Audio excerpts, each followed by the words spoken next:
Hi friends, అందరూ ఎలా ఉన్నారు? ఏంటక్క ఏం చేస్తున్నావు అనుకుంటున్నారా? మట్టి పాత్రలో నేను కర్రీ అయితే చేస్తున్నాను. మన పూర్వీకులు ఈ మట్టి పాత్రలోనే వండేవాళ్ళండి. అయితే కాలం మారుతున్న కొద్దీ కూడా మనకి పాత్రలు కూడా మారుతూ వచ్చినాయి. అయితే ఇప్పుడు మళ్ళీ ఓల్డ్ ఈజ్ గోల్డ్ అన్నట్టు ఆరోగ్యం కాపాడుకోవడానికి మళ్ళీ మట్టి పాత్రలో వంట చేయడం అయితే స్టార్ట్ చేశారు.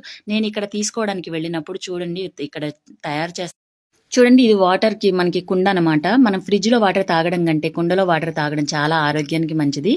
చూడండి, మనం కర్రీ చేసుకోవడానికి పాత్రలు, ఫిష్ ఫ్రై చేసుకోవడానికి, బిర్యానీ చేసుకోవడానికి, ప్రతిదీ ఒకటని కాదు, ప్రతిదీ చిన్న సైజు నుంచి పెద్ద సైజు వరకు అన్ని వీళ్ళు అనేది తయారు చేస్తున్నారు. ఈ లొకేషన్ వచ్చేసి మనకి రాంపల్లి విలేజ్ అండి.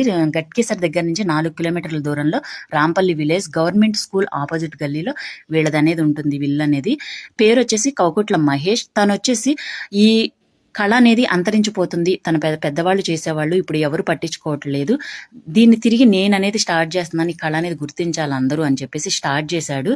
తనకి నేనైతే సపోర్ట్ చేస్తున్నాను. ఈ కళను అనేది మనం గుర్తించి తనకి మనం సపోర్ట్ చేద్దాము. చూడండి, మనకి పెళ్లిళ్ళకి కావాల్సిన ఐటమ్స్ను కూడా మీరు ఆర్డర్ చేస్తే వాళ్ళు చేసిస్తారు. వీడియో నచ్చితే మాత్రం ఒక లైక్ చేయండి friends. Thank you for watching.